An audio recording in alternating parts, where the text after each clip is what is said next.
तो स्वागत है आपका। आज हम ऐसे बुद्धिजीवी व्यक्ति के बारे में बात करने जा रहे हैं जिसने इस हफ्ते जितना ऑक्सीजन नहीं लिया होगा, जितना क्रिटिसिज्म झेला होगा। सही पकड़े हैं। पूरे उत्तराखंड की बेरोजगारी से फटी है और इनकी नजर सिर्फ औरत के फटे जींस पे पड़ी है।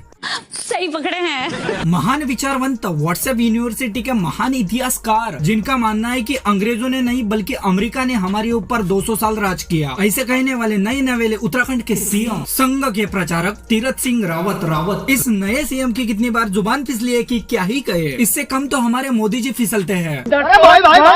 यही नहीं, अभी और सुनिए। मोदी का चमत्कार है। मैं तो कई बार कहता हूँ लोगों को, द्वापर में त्रेता में राम कृष्ण हुए और राम ने भी यही समाज का काम किया था, इसलिए भगवान मानने लगे। आने वाले समय में नरेंद्र मोदी को भी उसी रूप में हम मानने लगेंगे। जब तक सीएम नहीं बने थे तब तक इनका ये दिव्य ज्ञान सोखे था। अब 1 साल के लिए सीएम बना दिया तो अपने मालिक की वफादारी करना कोई इनसे सीखे। यही नहीं, अभी और सुनिए। तो मेरे पड़ोस में बगल में एक बहन जी बैठी थी और बहन जी बैठी थी तो बातचीत हुई, बाबा की बगल में बैठी है। लेकिन मैंने जब उनकी तरफ देखा तो नीचे गमबूट थे, जब और ऊपर देखा तो घुटने फटे थे, हाथ देखे तो कई कड़े थे। लेकिन जब ये घुटने देखे, बच्चे 2 साथ में उनके थे। मैं कहा, बहन जी कहाँ जाना है? दिल्ली जाना है। हस्बैंड कहाँ है? जीएनयू में प्रोफेसर है। तो मैं क्या करती हूँ? मैं एनजीओ चलाती हूँ। एनजीओ चलाती है, घुटने फटे दिखते हैं, समाज के बीच में जाती हो, बच्चे साथ में हैं, क्या संस्कार दो? लगता है मुख्यमंत्री साहब प्लेन में चढ़ने के बाद इनकी नजर ऊपर से नीचे औरत के फटे जींस पे ही रहती है। संस्कार का संबंध अगर कपड़ों से होता तो खादी पहनने वाले नेताओं की ईमानदारी पर जनता जान लूटा देती। वाह वाह, अरे वाह वाह वाह, अरे वाह वाह वाह, अरे वाह वाह वाह, अरे वाह वाह वाह। मुख्यमंत्री साहब को औरत की फटी जींस बड़ी जल्दी दिख गई, लेकिन कर्नाटक के खुद के पार्टी का नंगा मंत्री नहीं दिखा। ये बड़ी अच्छी बात कही आप। बेटी पढ़ाओ बेटी बचाओ का नारा देते हैं और बेटियों के बारे में फटी सोच रखते हैं। तुम्हारी सोच कितनी गंदी है। सीएम साहब को गरीबों के फटे कपड़े नहीं दिखाई देते, लेकिन लड़कियों के फटे जींस दिखाई देते हैं। महंगाई बेरोजगारी पे पूरे देश के लोगों की फटी है, लेकिन इनकी नजर औरत के फटे जींस पे टिकी है। आप भी ऐसे लोगों के लिए कुछ कहना पड़ेगा क्या? शिमला में पढ़ता था, एक चंडीगढ़ से आई लड़की, वो हमारे यहाँ की थी, चंडीगढ़ की नहीं थी, माफ करना, थी पहाड़ की, पर चंडीगढ़ की थी, से आई, श्रीनगर आई। और उसके आप क्या बोलते हो, कट क्या बोलते, पहली बार नया तो ऐसे दिख रहे थे लड़के उसको, बस आ गई बम्बई से कोई, क्यों? और उसका कुछ दिन ऐसा मजाक बना, ऐसा मजाक, क्योंकि सारे पीछे भागना शुरू कर दिए। यूनिवर्सिटी में पढ़ने आए हो, क्यों? और बदल दिखा रहे। तुम्हें शर्म है? कुछ शर्म आया है? तुम्हें शर्म है? रावत साहब का कहना है कि लड़कियां अपना बदन दिखाने के लिए कॉलेज जाती है। अगर ऐसा स्टेटमेंट किसी दूसरे देश में होता तो इनका पॉलिटिकल करियर खत्म हो जाता, लेकिन इनका करियर खत्म हो ना हो, लड़कियों ने इनकी इस फटी सोच की फाड़ के रख दी। ये हमारी फटी जीन्स है और यहाँ पे गंदी सोच बनती जा रही है। शाबाश बेटा, बहुत बढ़िया मुन्ना। जैसे ही रावत साहब सीएम बन गए, वैसे ही लड़कियों पे बेतुके बयान देकर लड़कियों से दुश्मनी ले ली, फिर भुगतना तो था ही। सही पकड़े हैं। बात करोड़ों की, दुकान पकोड़े की, संगत भगोड़ों की, सोच गटर की। यही नहीं, अभी और सुनिए।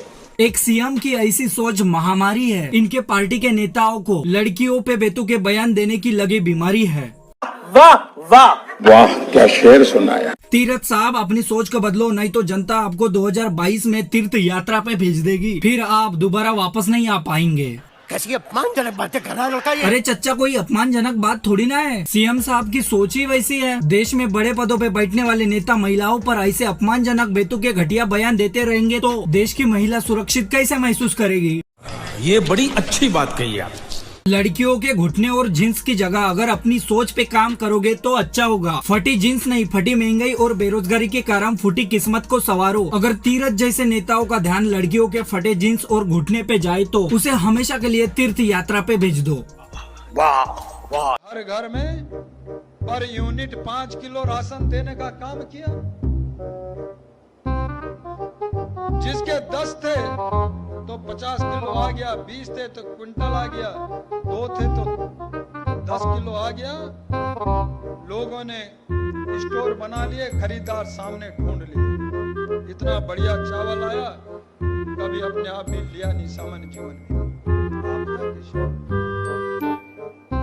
लेकिन उसके बाद भी एक दूसरे से जलन होने लगी कि मुझे तो 2 है तो 10 किलो मिला, 20 वाले को क्विंटल क्यों मिला, इसको क्यों 20 मिला। भैया इसमें दोष किसका? उसने 20 पैदा किए, आपने 2 पैदा किए तो उसको 1 क्विंटल मिलना। अब इसमें जलन का जब समय था तब आपने 2 ही पैदा किए, 20 क्यों नहीं किए? अगर आप 20 बच्चे पैदा करोगे तो ज्यादा राशन पाओगे, मतलब ज्यादा बच्चे पैदा करोगे तो ज्यादा बेनिफिट पाओगे। ऐसा थर्की लॉजिक है हमारे व्हाट्सएप यूनिवर्सिटी के प्रोफेसर महान बुद्धिजीवी उत्तराखंड के सीएम तीरथ सिंह रावत का। बकवास। अगर अचानक से सीएम की कुर्सी मिल जाए तो यही होगा। बौखला गए हैं मंत्री जी, पहले से ही अंधाभक्त क्या कम थे तो ये महाशय आ गए। इनकी सरकार जनसंख्या नियंत्रण कानून लाने वाली है और ये महाशय बोल रहे हैं कि 20 बच्चे पैदा करो। अब क्या ही बोले, शब्द नहीं है मेरे पास। ये बहन जो सारे मिलके हमको पागल बना रहे हैं। मतलब ज्यादा राशन चाहिए तो ज्यादा बच्चे पैदा करो और फिर कोविड के बाद यही बच्चे इनके घर आ जाते। I got broads in Atlanta, just to lean the family, credit cards and the scammers, hitting the licks in the bank, legacies. यही नहीं, अभी और सुनिए। फिर तो किसी नेता को ज्यादा वोट चाहिए तो ज्यादा बच्चे पैदा करो, क्योंकि आने वाले समय में क्या पता इनको वोट मिले या ना मिले। इसीलिए घर में 20 बच्चे पैदा कर लो, 20 वोट तो मिल जाएंगे। बड़ा हरामी हो बेटा। इटली 12 करोड़ का आबादी का देश, स्वास्थ्य में नंबर 1, लेकिन मृत्यु दर आपका 50 लाख से भी ज्यादा चला गया और अभी भी हालत खस्ती है। इससे बड़ा झूठ हमने नहीं सुना।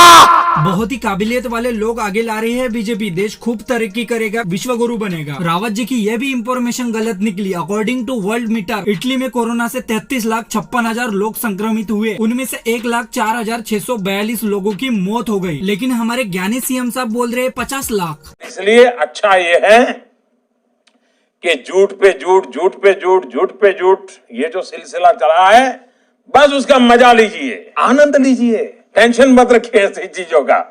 आज भी अपने को राहत महसूस करता है अन्य देशों की अपेक्षा। जहां अमेरिका के 200 वर्ष हम लोग गुलाम थे, पूरे विश्व के अंदर उसका राज था। कुछ भी थोड़ा सा भी भगवान ने दी हो